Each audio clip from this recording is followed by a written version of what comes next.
Okay, we want to open Excel Test EXP2 and let's right click on the Blake tab and select Move or Copy, and we'll select New Book from the To Book drop list, and we want to check the Create a Copy box and click OK, and let's go to the File menu, Save As, and we'll name that Excel Blake.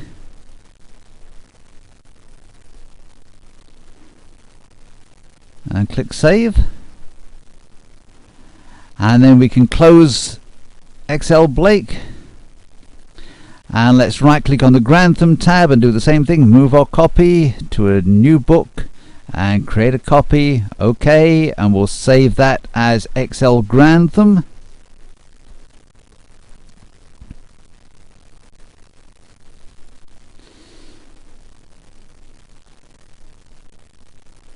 Save, and let's close all sheets.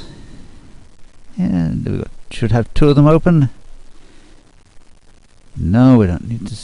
We've saved what we need to, and let's click on the New button and let's select B4, and let's go to the Data menu, Consolidate, and the Browse button.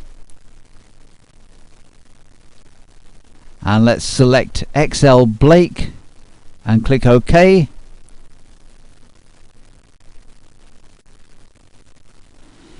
And click at the end of the text on the reference line and type B4:D15 and click Add.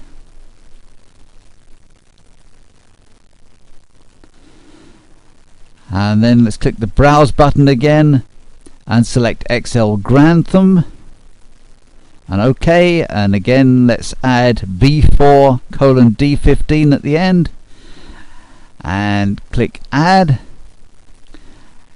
and check the Create Links to Source Data box and click OK, and now click the plus sign at the left of row 6. And we see the individual data, and we can close that, and we don't need to save.